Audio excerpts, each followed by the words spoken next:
अब आपको दिखाते हैं गीता जी अध्याय नंबर 8 के श्लोक नंबर 5, 6, 7, 8, 9, 10।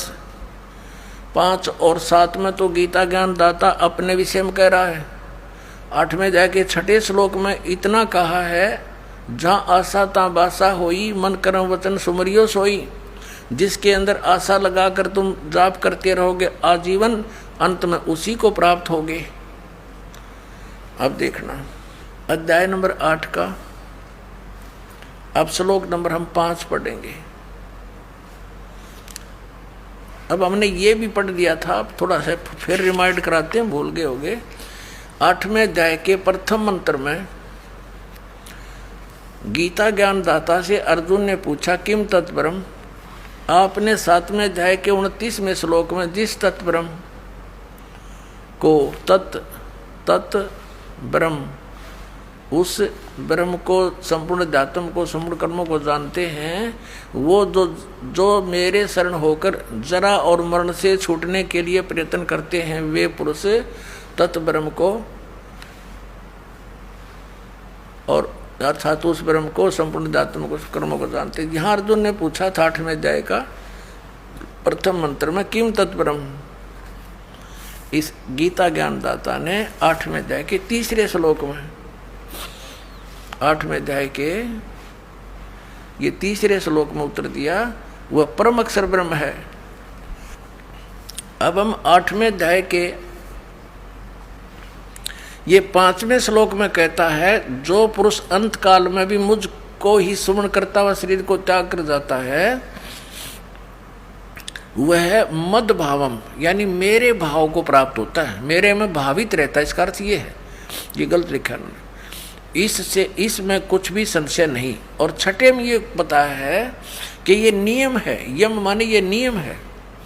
ये देखना, अब हम 6ठा पढ़ रहे हैं। कुंती पुत्र, मनुष्य अंत काल में जिस भी भाव को समरण करता हुआ शरीर का त्याग करता है, उसको ही प्राप्त होता है। सदा उसी भाव से भावित रहता, तद भाव भावती, तद भावम तद भाव भावती। ये क्या बताया है कि जो अंत में उसी जिसके आस्था रहेगी उसी को प्राप्त होगा, जहाँ साता वासा हुई। और यहाँ 7वें में कहा है कि इसलिए सब प्रकार से सब समय में मेरा स्मरण कर, अनुसमर, मेरा स्मरण कर और युद्ध भी कर, मुझ में अर्पण किए हुए मन बुद्धि युक्त होकर तो निसंदेह मुझे प्राप्त होगा। अब 8वें में फिर क्या कहा है कि यदि अब अभ्यास योग युक्तेन चेतसा, यहाँ देखना इनके अनुवाद ही नहीं का पढ़ते हैं। हे पार्थ, ये नियम तो पहले वाले में था। हे पार्थ, परमेश्वर के ध्यान के अभ्यास रूप योग से युक्त दूसरी ओर न जाने वाले चित्त से, यानी उस परम अक्षर ब्रह्म के, हे पार्थ, ये नियम है कि परमेश्वर के ध्यान के अभ्यास रूप योग से युक्त दूसरी ओर न जाने वाले चित्त से निरंतर चिंतन करता हुआ मनुष्य परम दिव्य पुरुष, यानी परम अक्षर ब्रह्म को, उस परम प्रकाश रूप दिव्य पुरुष परमेश्वर को ही प्राप्त होता है ना। उससे दूसरा हो गया गीता ज्ञानदाता से।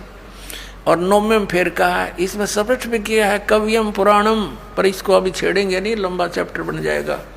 कवि का अर्थ बाद में देखेंगे।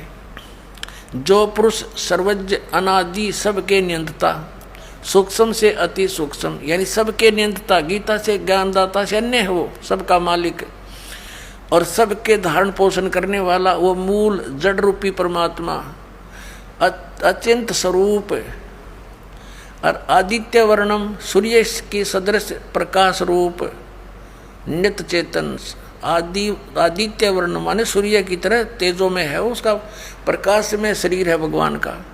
अविद्या से अति परे, अविद्या से अति परे शुद्ध सच्चिदानंद घन ब्रह्म परमेश्वर का स्मरण करता है जो व्यक्ति।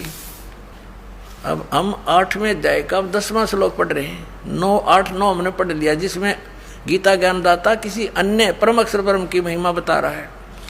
उसकी भक्ति करता हुआ वह भक्ति युक्त पुरुष अंत काल में योग बल से, योग बल माने भक्ति की शक्ति से, बरकुटी के मध्यम में प्राणों को अच्छी प्रकार स्थापित करके फिर निश्चल मन से समन करता हुआ उस दिव्य परम पुरुष को, उस परम अक्षर ब्रह्म को ही प्राप्त होता है।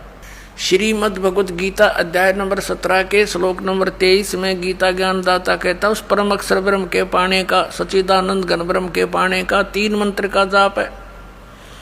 ओम तत्सत, अपना तो इसने सार्वजनिक कर रखा है, और तत् और सत का इसको ज्ञान नहीं, क्योंकि इसने उस समय आवेश में आकर के परमात्मा के उस ज्ञान का नाश कर दिया। फिर परमात्मा आकर वो ज्ञान बोलते हैं स्वयं अपने अन्य रूप धारण करके, तो ये उसको ये इसके एजेंट समझ नहीं पाते। परमात्मा इस तरीके से उसको अपनी वाणी में छुपा कर जाते हैं, फिर या स्वयं आते हैं या अपना दास भेजकर अपने बच्चों तक उस ज्ञान को फिर सार्वजनिक कराते हैं।